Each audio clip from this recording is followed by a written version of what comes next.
Assalamualaikum warahmatullahi wabarakatuh. Hai semuanya, balik lagi sama aku di Tagihan Safira Mulia, mahasiswi Universitas Terbuka dari Fakultas Keguruan dan Ilmu Pendidikan Prodi PGSD dari Pokja Sidumulyo.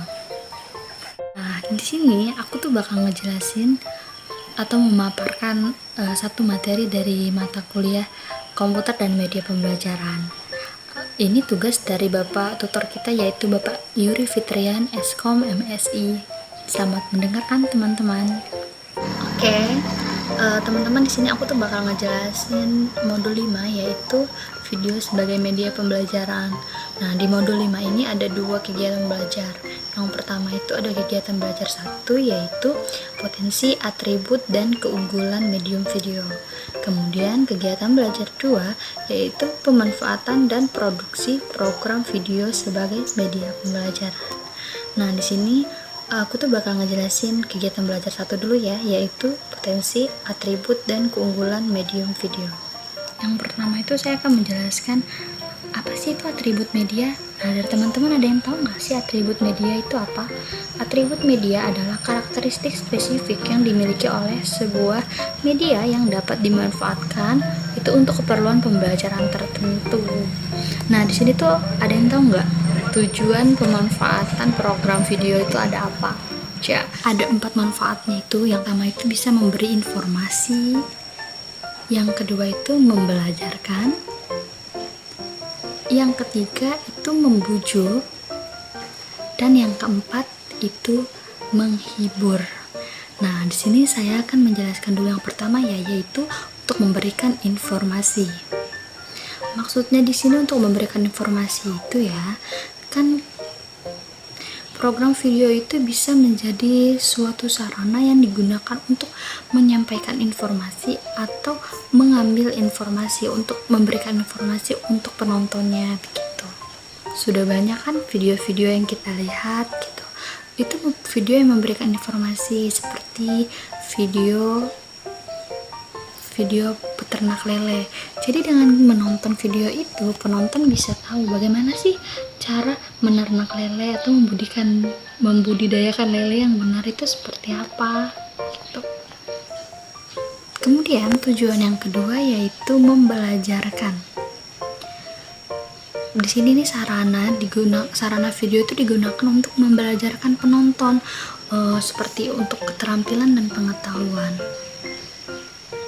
Di sini nih membuat videonya itu dengan memberikan keterampilan dan pengetahuan. Jadi penonton itu bisa mempelajari suatu pengetahuan dan keterampilan dari video yang ditontonnya tersebut. Selanjutnya yang ketiga itu membujuk. Nah, maksudnya membujuk di sini seperti video-video iklan. Di situ tuh bisa membujuk masyarakat atau penontonnya untuk melakukan suatu tindakan atau membeli suatu produk yang divideokan atau yang ditontonkan oleh penonton. Selanjutnya yang keempat yaitu menghibur. Nah, kalau menghibur kan memang rata-rata kebanyakan video itu diselingi dengan hiburan. Untuk apa? Itu untuk membuat para penontonnya agar tidak bosan saat menonton video yang ditayangkan begitu. Nah, banyak juga sekarang media pendidikan yang menggunakan video menghibur. Tujuannya apa?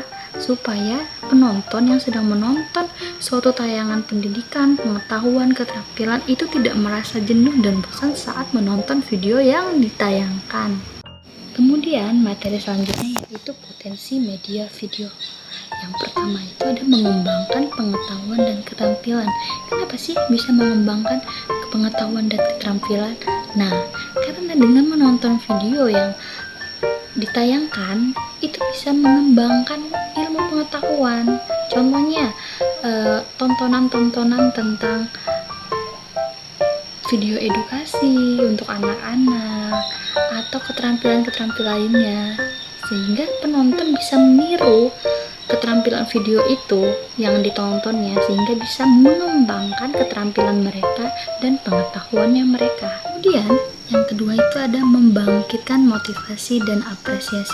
Kenapa sih kok bisa membangkitkan motivasi dan apresiasi? Nah, dengan kita kita menonton suatu video yang melakukan suatu tindakan motivasi atau apresiasi sesuatu itu bisa membangkitkan emosi si penonton, sehingga bisa membangkitkan motivasi mereka bisa termotivasi karena telah menonton tayangan yang ditonton mereka. Jadi setelah menonton tayangan itu mereka termotivasi untuk melakukan suatu tindakan seperti yang ada di dalam video, membangkitkan emosi mereka seperti itu. Nah, selanjutnya yang ketiga itu ada memberi pengalaman nyata. Kok bisa sih video itu bisa memberi pengalaman nyata? Karena saya beri contoh ya, misal si penonton menonton sebuah tayangan video di suatu taman safari.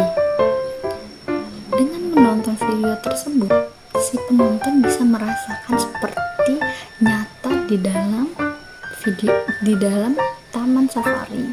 Padahal mereka hanya menonton sebuah tayangan video di taman safari, tapi mereka bisa merasakan taman safari, bisa melihat, maksudnya mereka bisa melihat binatang-binatang ada di taman safari tanpa harus pergi ke taman safari. Tiga itu mengulang adegan atau peristiwa secara akurat. Begini, misal kita menonton suatu video tarian. Ketika kita ingin meniru gerakan tersebut, kita bisa mengulang videonya, sehingga gerakan yang sudah terlewat bisa diulang lagi. Jadi memudahkan penonton untuk mempelajari gerakan tersebut karena bisa diulang-ulang gitu. Selanjutnya yang kelima itu ada menampilkan unsur visual secara realistik. Nah, video ini bisa memberikan kualitas gambar dan video itu secara jelas. Jadi si penonton itu bisa melihat secara realistik keadaan bagaimana yang ada dalam video dan bisa mendengarkan suara yang ada di dalam video itu dengan jelas. Yang keenam itu menampilkan warna dan suara. Di sini program video itu memiliki keunggulan dalam menampilkan kombinasi yang dinamis antara unsur-unsur gambar bergerak dan suara di dalam warna. Selanjutnya yang ketujuh itu membangkitkan emosi. Program video itu dapat digunakan untuk menyampaikan pesan-pesan yang bersifat dramatik. Kemampuan itu dapat digunakan untuk pembelajaran pada aspek efektif atau sikap. Kegiatan belajarnya itu telah selesai. Di sini saya akan menjelaskan kegiatan belajar 2, yaitu pemanfaatan dan produksi program video sebagai media pembelajaran. Ada medium video dan tujuan pembelajaran. Medium video itu apa sih? Nah, medium video itu merupakan medium yang tepat yang dapat digunakan untuk membantu siswa dalam mencapai beberapa aspek dari tujuan pembelajaran.